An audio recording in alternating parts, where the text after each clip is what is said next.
"Okay then, Delius, game on," the man exclaimed. "You just follow me.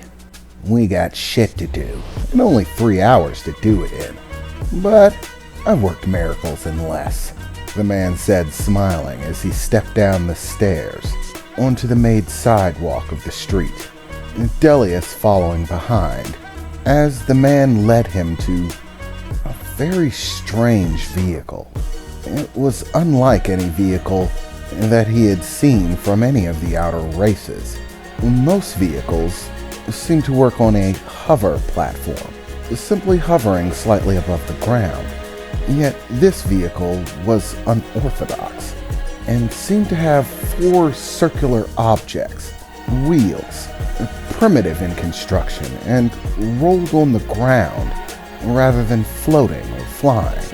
Yet somehow, the overall design of the vehicle still appealed to him, and it was much flashier than the vehicles he regularly saw.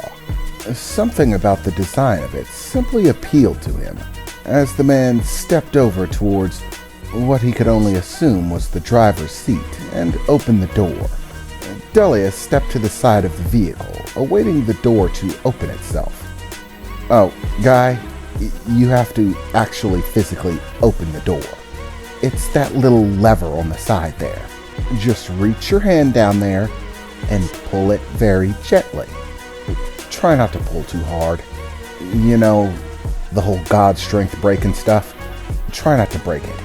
I mean, I can fix it, but I'd prefer to not have to," the man said, as Delius looked down, seeing the lever that the man spoke of. Reaching down and giving it a pull, the door opened with a popping sound as Delius sat down inside, gently closing the door behind him, after which he got inside the interior of the vehicle. Looking around, it was once again a very strange make, unlike anything that he had seen on this planet. A strange leather-like substance covered the seats and roof of the vehicle. It was fairly comfortable and had, for whatever reason, a pleasing smell. As the strange man who invited him on this trip closed his door, suddenly the lights that streamed across the dash popped to life. Multiple types of indicators that Delius couldn't really understand, though he didn't really understand most technology, as a voice began to emit from inside of the vehicle. That of a young woman. "Hey, do we have a visitor? Who's this? Don't tell me you actually reeled him in."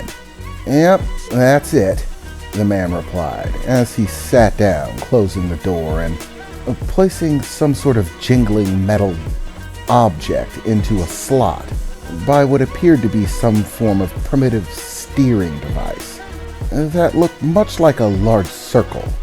"Congratulations. This is Delius, the so-called champion of the gods. I'd like to get into a deeper discussion with you about it. However, we've made sort of a deal.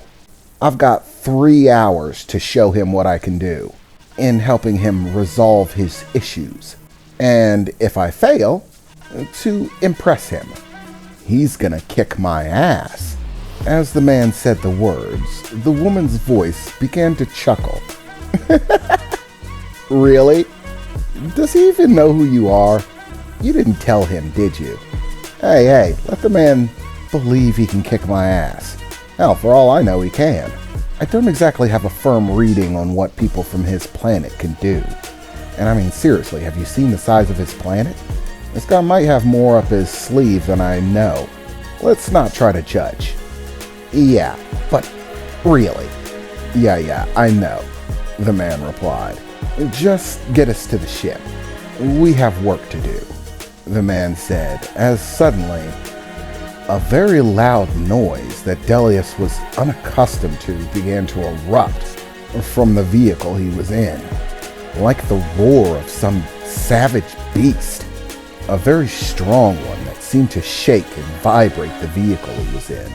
For a moment, it was somewhat startling, but afterwards, The vibrations on the interior of the vehicle once again oddly felt soothing, relaxing somewhat, and at the same time, as contradictory as it was, enthralling, filling Delius with a sense of excitement, as he couldn't help but smile a bit, as the vehicle took off, beginning to travel down the roadway. "Gate system activated. Targeting," the female voice announced, as they made their way down the somewhat clear roadway at this hour. It was fairly late, so very few were out and about, at least in this portion of the city, which was farther towards the outskirts. "Gating in 3, 2, 1, the woman's voice said, as a bright blue light seemed to burst out from in front of the vehicle, once again startling Delius, as this blue light seemed to apparate a portal of some kind, and on the other side, Delius could see the interior of some sort of structure that they rapidly drove into, upon which the man inside the vehicle turned the steering wheel rapidly, slamming his foot down on some primitive pedal devices on the interior as the vehicle seemed to slide to a stop, and Delius watched the portal fade away, leaving him in a completely different location. It was as if he were teleported, except there was none of the tingly sensation that he had known from it. "What in the world was that?" Delius shouted. "That, my friend, was a gate. Or at least that's what I call it. Technically, it's a fold in temporal space, aligning two different places in space and time that are actually quite different right on top of each other, so that you can step from one to the other like walking through a doorway. It's high science stuff. I'm not going to go into the details of how it works. Just trust me that it's really cool." "Yes," Delius replied. "I suppose it is. Very impressive. So, where exactly are we?" "Oh, don't worry about it. We're inside the docking port for my ship, on the outskirts of your planetary system. Don't worry, we haven't gone that far. We're still inside your solar system. Or, I suppose with a planet at the center, it really is a planetary system rather than a solar one. But I digress. Out of the car. We have reached our destination," the man said, opening the vehicle door and inviting Delius to do the same. As they exited, Delius saw a massive cargo hold filled with countless different types of vehicles and many figures moving around, except the figures did not look like people.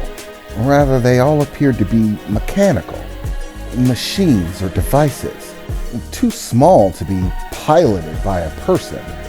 It was as if they were piloting themselves, which was strange to Delius, and not technology he was familiar with. They seemed to be scurrying about, completing any number of tasks on board this docking station, as the individual began to lead Delius away, making his way towards a large set of double doors. "Well, come on. I only have 3 hours to do this. We're gonna have to hurry up," the man said, waving Delius over. Delius was a little dumbfounded by his surroundings, but had learned to take difference in stride when it came to learning about new technologies, and so, stifling his curiosity, simply followed the man. As they passed through the double doors and they closed, Delius suddenly began to feel movement. "Don't worry, Delius, this is just a lift. It's taking us to the main bridge. That's where the fun stuff's gonna happen." "Yes, I've been on a lift before. I know how they work." "Good, then I don't have to explain it. I thought you had only recently started traveling off your primary homeworld.